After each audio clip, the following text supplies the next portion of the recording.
Na próxima quarta-feira, a Petrobras vai analisar o nome de José Mauro Ferreira Coelho para o cargo de presidente da empresa. Sobre essa troca no comando da estatal, a gente conversa agora com o David Zilberstein, que é ex-diretor-geral da Agência Nacional do Petróleo. Oi, David, bom dia, bem-vindo. O que a gente pode esperar dessa indicação, caso ele receba sinal verde, para, de fato, assumir esse cargo, Davi?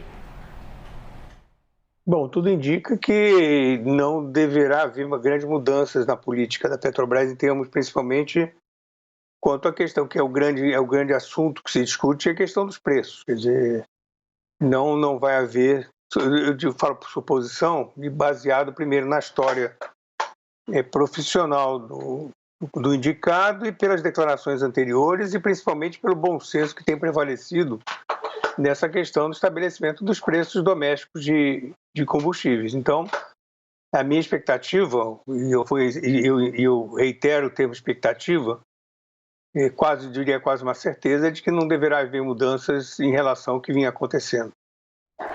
Davi, mantida a política de preços como se indica, e ele inclusive já disse isso também para a Basília Rodrigues, nossa analista de política, quais são as alternativas então para administrar a pressão feita pelo governo diante do preço dos combustíveis? Seriam os projetos que ainda estão no Congresso Nacional?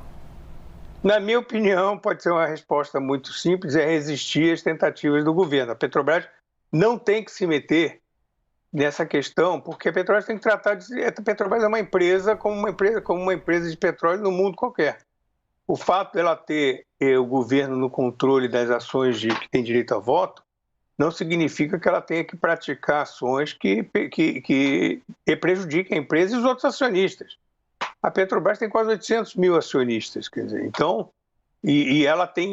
quando as pessoas dizem Petrobras é nossa, até é um slogan que você pode questionar ou não, mas se a Petrobras é nossa em termos de se pertencer à sociedade brasileira, você tem que pensar numa empresa saudável que gere resultados, e não uma empresa que seja depredada. Então, esses projetos, na minha opinião, esses projetos têm muito vamos dizer assim, um clamor eleitoreiro, claramente, porque nós estamos há poucos meses das eleições e é um apelo eleitoral muito forte, dizer vamos baixar o preço da gasolina. Mas se pode baixar o preço da gasolina, por que não fazer com o preço dos alimentos também, que é uma situação mais crítica? Uma reportagem anterior mostrou a queda de renda das pessoas. Então, as pessoas, além da comida estar mais cara, as pessoas estão ganhando menos. Então, não é numa canetada legislativa no Congresso eles vão abaixar, porque se fosse assim, os problemas da economia, você pode fazer isso para os aluguéis, pode fazer isso para o transporte urbano, para as passagens. Então, são todas soluções artificiais em função de um clamor do combustível e que está muito mais associado, na minha opinião, a uma questão de perda de renda. A gente teve um preço recente do aumento do barril, o câmbio agora está tendo uma reversão. O que eu imagino para os próximos dias, e eu acho que esse calor todo vai esfriar, o fato do barril estar estável, o preço do petróleo estar estável e a queda do câmbio pode levar até uma queda no preço dos combustíveis. Ontem mesmo já houve uma queda no preço do botijão de gás, não foi por interferência do governo, foi porque, efetivamente, os custos de importação se reduziram por conta da queda do câmbio. O que tem que ter clareza é que os projetos que estão no Congresso são muito danosos à sociedade como um todo, por diversos motivos. E tudo isso na bomba ter um efeito muito pequeno. Você vai ter que tirar dinheiro do orçamento de outras prioridades. Nosso orçamento é apertado, você teve cortes na educação, você teve cortes na saúde, teve cortes na recuperação das estradas. Por exemplo, o valor para a recuperação das estradas não chega a 9 bilhões de reais. Qualquer subsídio que está se falando passa de 50 bilhões de reais. Será que é mais útil a gente melhorar as nossas estradas ou queimar dinheiro gastando dinheiro de combustíveis?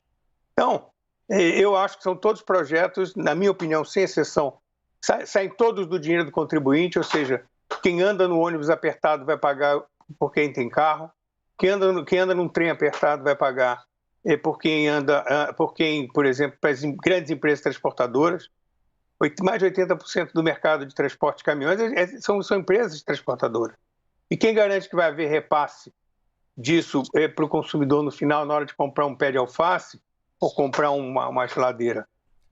Não existe nenhuma certeza disso, ou seja, e os valores, repito, na bomba vão ser muito, muito modestos os resultados, mas para as contas públicas os valores serão altos. Então, ou você vai tirar, como eu falei, dinheiro de algumas prioridades, ou vai se endividar.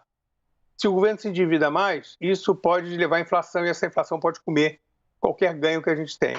Então, só concluindo também, tem um lado que é o susto de ver você ver a gasolina a 7 ou a 8. Quer dizer, mas se você considerar uma inflação de 10% que nós tivemos ano passado, se você considerar a desvalorização do câmbio, você tem dois fatores aí que elevam nominalmente o preço, mas isso é uma correção do que nem você teria que corrigir salários, corrigir tudo, não está acontecendo. Mas, no fundo, tem muito mais um efeito psicológico do que em termos de ganho real ou de aumento real do preço da gasolina. Priscila Yazbek já chega para esse bate-papo. Oi, professor, bom falar com o senhor aqui nesse sábado. O senhor falou sobre essa questão da renda, né? Que aí esse é o ponto principal. Até estava conversando com o professor Simão Silber, da FEA, e ele estava falando justamente que esse preço do petróleo, preço do combustível é um preço, é uma commodity, né? Então é um preço globalizado, né? Que não haveria uma solução, nem hoje, nem nunca, para controlar esse tipo de preço, que é um preço que segue flutuações internacionais. Então ele falou muito parecido com o senhor, que a solução estaria em aumentar a renda da população para que quando esses preços subissem, a população fosse capaz de lidar com essa alta dos preços. E aí eu deixo uma pergunta então para o senhor. Quer dizer, todas essas conversas que se tem, todos esses projetos, mesmo esse fundo de estabilização que o governo volta a falar, são projetos que não devem conseguir resolver o problema. Então, do ponto de vista do consumidor, o que ele pode esperar é que os preços continuem elevados ainda por algum tempo, porque esses projetos eles são mais uma tentativa do governo de falar que está fazendo alguma coisa do que, de fato, algo que pode trazer uma redução de preços, né? Bom dia, Priscila. Na realidade, o Simão tem toda a razão.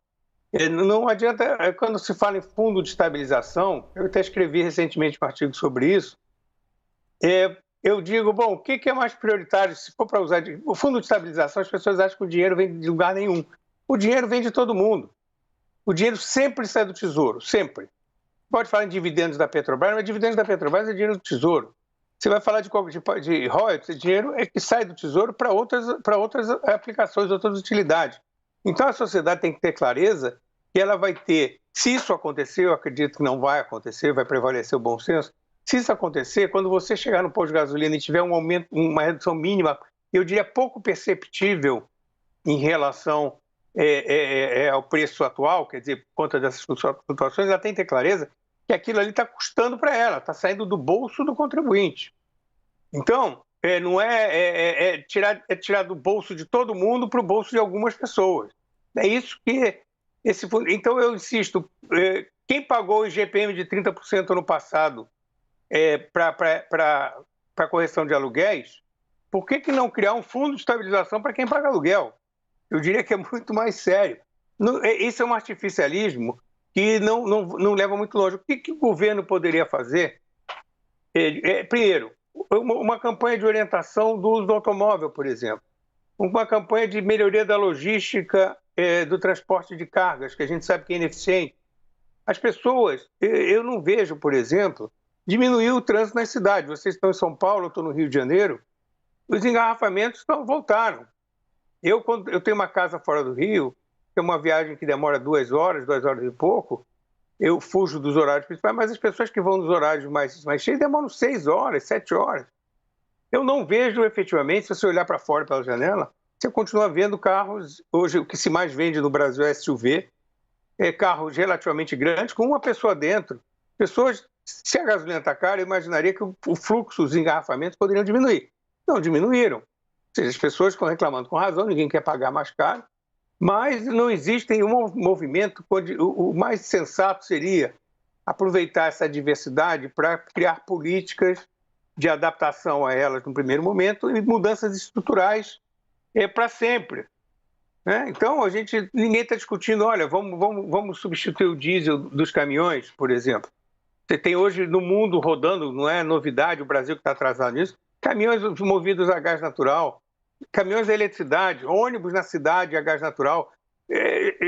O impacto seria muito bom para a sociedade, a partir do momento em que, nesse momento, o governo chegasse e dissesse: olha, nós temos uma situação com diesel, nós temos gás natural, vamos transportar, vamos financiar ônibus a gás natural, que é menos poluente, ou seja, você já teria melhoria na qualidade do ar, seriam ônibus novos, você melhoraria o transporte urbano. Agora, simplesmente chegar numa canetada e dizer assim, vamos distribuir dinheiro, é o que há de pior de demonstração de falta de capacidade de implantar políticas públicas e piorar as finanças do país. É que professor, desculpa te interromper, mas só para resumir, todas essas soluções que o senhor está dando são soluções mais estruturais, requerem planejamento, requerem projetos mais complexos, e a gente está diante aí de uma eleição que está chegando, então o que aparecem são as soluções simples para problemas complexos e soluções que talvez sejam paliativas, né?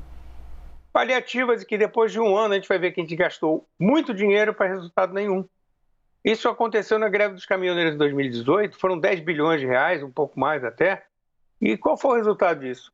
O que se poderia fazer com 10 bilhões de reais quando, por exemplo, se veta a questão da pobreza menstrual, que eram 120 milhões de reais?